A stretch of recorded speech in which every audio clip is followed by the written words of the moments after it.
মাঝে মাঝে নামাজ পড়ে তার জবাই খাওয়া যাবে কিনা? মাঝে মাঝে নামাজ পড়লে মুসলিম না কাফির ইখতিলাফ আছে। যারা বলছে যে তারা মুসলিম গুনাহগার ফাসিক, খাওয়া যাবে ওদের কাছে। আর যারা বলছেন না, একবার নামাজ ছাড়লে সে কাফের হয়ে গেল, ফজর নামাজ ছেড়েছে আর সকালবেলা জবাই করেছে, তাহলে কুফরির অবস্থায় জবাই করছে, খাওয়া যাবে না। এই জন্য যথাসাধ্য বেঁচে থাকবে, বেঁচে থাকা ভালো। যদিও মাসলা ইখতিলাফ আছে, শক্তভাবে বলবো না যে খাওয়া যাবে না। মানে বেনামাজি কাফের, কিন্তু বেনামাজি মানে একবারে টোটালি নামাজ পড়ে না, ও তো কাফের। কিন্তু এক ওয়াক্ত ছাড়ে এক ওয়াক্ত পড়ে, মাঝে মাঝে পড়ে মাঝে মাঝে পড়ে না, ফজর পড়ে না 4 ওয়াক্ত পড়ে, ওরাকে কাফের বলবেন কি না, এই বিষয়ে সহিহ আকীদার ওলামাদেরও বা সৌদি আরব ওলামাদের ইখতিলাফ আছে। শাইখ ইবনে উসাইমিন রাহমাতুল্লাহ আলাইহি সৌদি আরবের বা বরং বিশ্বের এই বর্তমান যুগে দ্বিতীয় বড় আলেম, তো 3 জনের একজন।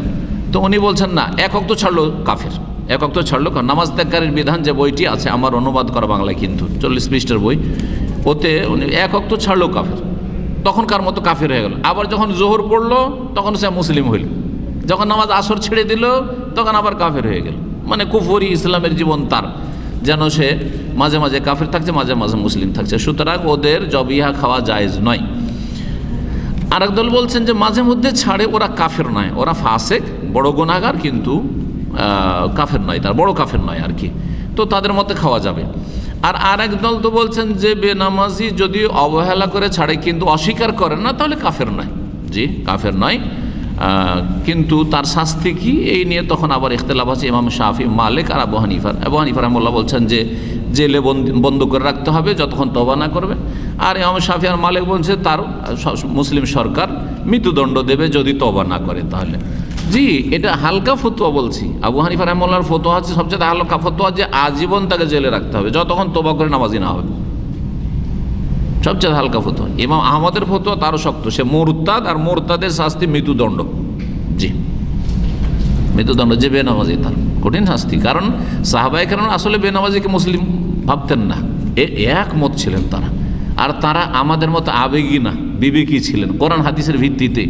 কারণ নবী সাল্লাল্লাহু আলাইহি সাল্লামের জামানায় চোর ছিল, চোরের হাত কাটা হয়েছে, জেনাকারী ছিল, খুন করেছে, হ্যাঁ, এইসব ঘটনা ঘটেছে, ঠিক না? কিন্তু মুসলিম নামাজ পড়েন না, মুনাফিক নামাজ পড়তেন না। মুনাফিক মানে অন্তর মুনাফিক, ইবনে উবাইয়ের দল নামাজ পড়তো না। মুসলিম মানে নামাজ না পড়লে মুসলিম হয় না, এটা সবাই জানত। তাহলে সেই যুগে মুসলিমদের মধ্যে কিছু অপরাধী ছিল, কিন্তু বেনামাজির অপরাধী ছিল না, এত বড় অপরাধ। আমাদের সমাজে এটা যেহেতু সামাজিক অপরাধ নয়, সেই জন্য হালকা মনে করছে, কিন্তু হালকা নয় আসলে। যেমন কবর মাজার পূজাকে অপরাধ মনে করে না, কত বড় অপরাধ।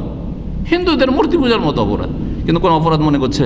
কিছু অপরাধ মনে করছেন না, ধর্মকর্ম, এটা ওর স্বাধীনতা আছে, এইরকম ধারণা করছেন আপনি। চরম অপরাধ এগুলি। জি, সবচেয়ে বড় অপরাধ হচ্ছে শিরক করা, সবচেয়ে বড় অপরাধ হচ্ছে নামাজ ছাড়া, তারপরে চুরি করা অপরাধ, কাবিরা গুনাহ, কিন্তু এত বড় অপরাধ নয়। চুরি করা, মিথ্যা কথা বলা, গীবত করা, আর তারপর ডাকাতি করা অথবা খুন করা বড় অপরাধ, কিন্তু নামাজ ছাড়ার মতো অপরাধ নয়। কিন্তু আমাদের দেশের মানুষরা বুঝে না, কি করবেন, বোঝানো হয়নি।